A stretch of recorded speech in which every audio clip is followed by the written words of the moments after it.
The Freedom Writer's Diary, Diary 50.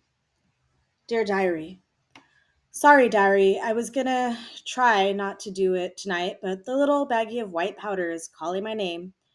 As I chop up the white rock on my special makeup mirror into very fine powder, I start thinking about the past week with Zlata and our infamous toast for change. Zlata left today, and I can't help but feel guilty for what I have been doing lately. We're all about changing for the better, and I am changing for the worse. This whole week, people have been looking at us as model teenagers who have changed their lives.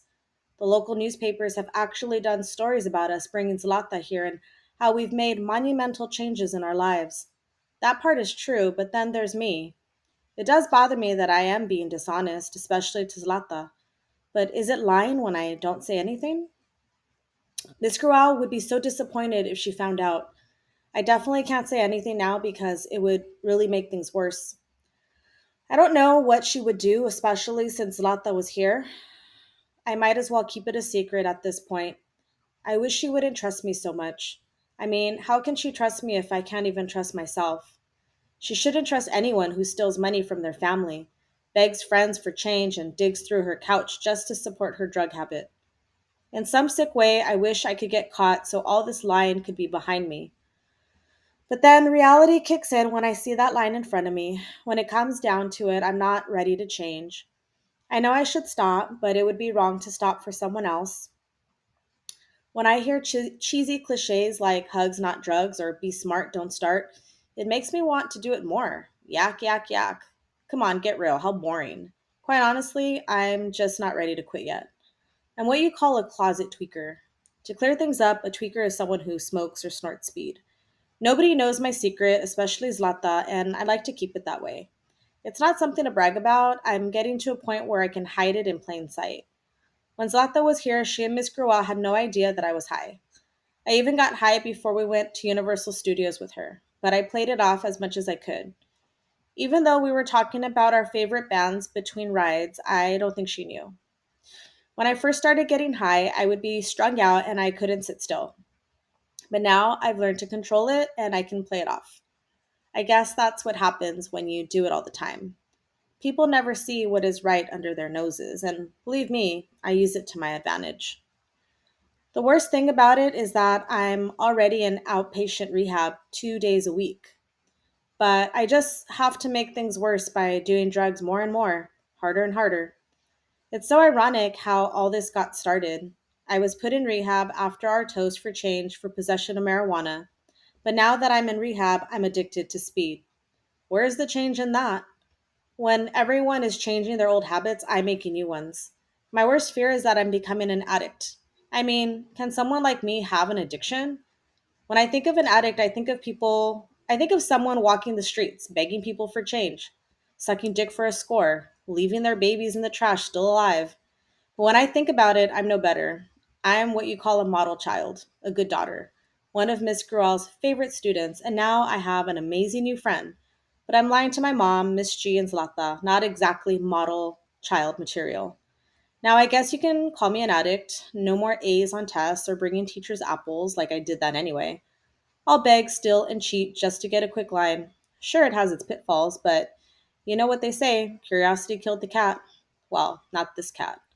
For me, a quick line has turned into a fast hit from the glass pipe. The higher the intensity, the better the high. That's my preferred party favor, the glass pipe. It kind of freaks me out because I never thought I would be at this point. Is there time to turn back, or am I going to get closer to a dark tunnel with no light and no way out? I'm actually relieved that this week with Zlata and all the attention is over.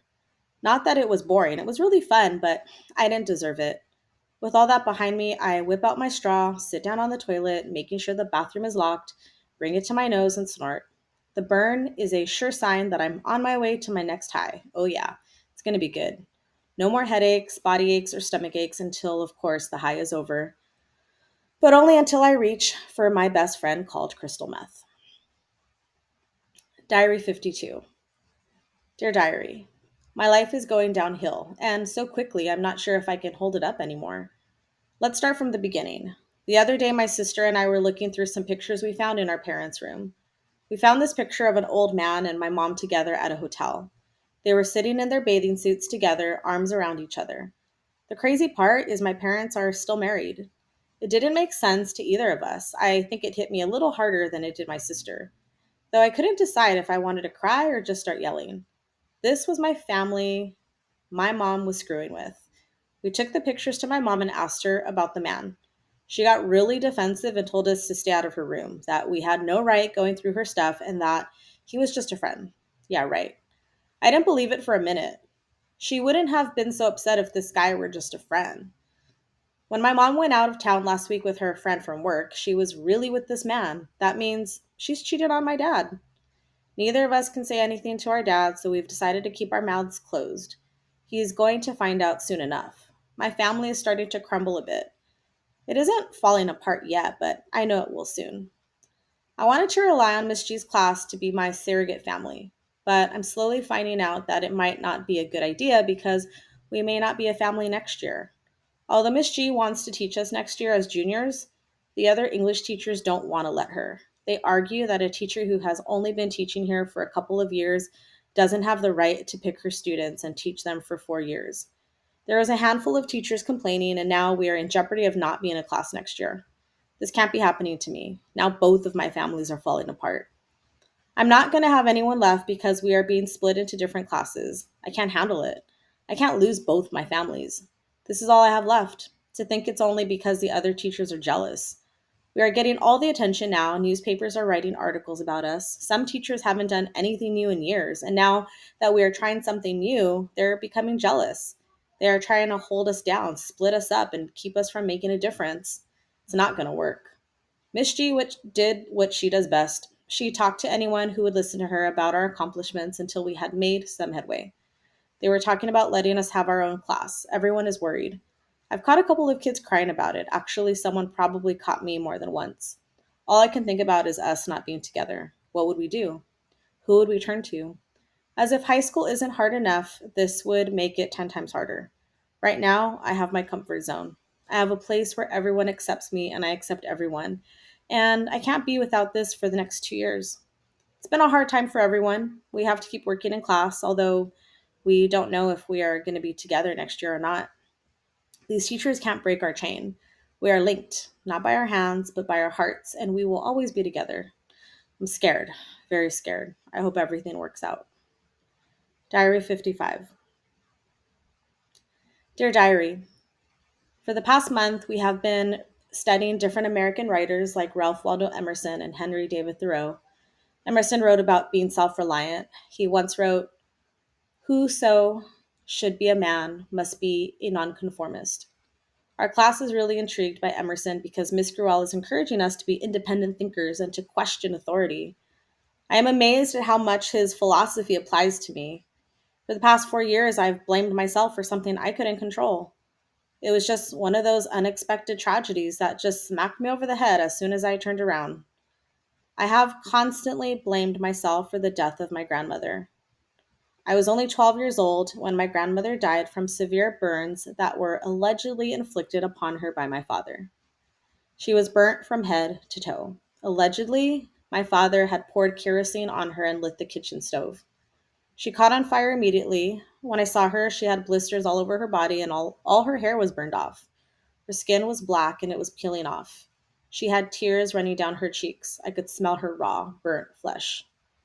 I felt like my heart was about to burst and my stomach was going to erupt at any moment because I had a feeling she was going to die. The thought of losing the two people I loved most in the entire world made me feel dead inside. The helicopter came and took her to another hospital. My aunt and I stood there until the helicopter disappeared. I felt so weak that I could hardly stand. I looked at my aunt. She was shaking. I didn't want to go home. I knew that eventually I would have to face my dad. As I approached my dad's house, I saw a scene that looked like an angry mob was ready to strike at any time. I could see my dad standing in the window with the machete in his hand. I hated him. He made me tremble with fear because I knew he had tried to kill my grandmother. The crowd was yelling at him, and he was yelling back. Finally, the police came and knocked on the door. I stood there trying to move so my dad wouldn't see me, but my feet had control, and they wouldn't let me move. Tears were running down my cheeks. I watched as they handcuffed my father.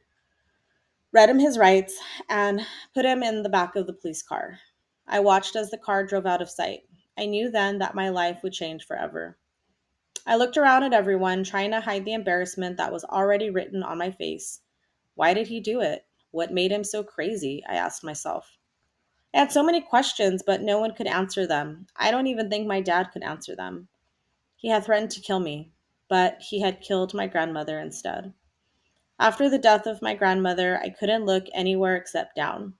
Whenever I walked, the ground was all I saw. Family members constantly reminded me about my grandmother's death. I looked for ways to stop the hurting and constantly asked myself questions like, how could my dad do something like that? How could he leave me with the guilt?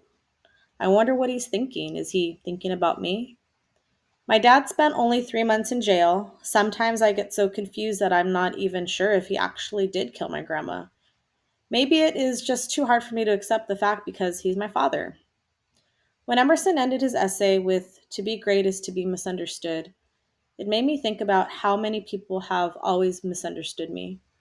No one really understood what I was feeling. They were so caught up in what they thought about me that they didn't really care. It really bothered me that they didn't even try to understand me. Deep down inside, I was just a scared little girl who was simply misunderstood. Maybe it's not so bad to be misunderstood. Now it's time for me to learn to hold my ground and be self reliant.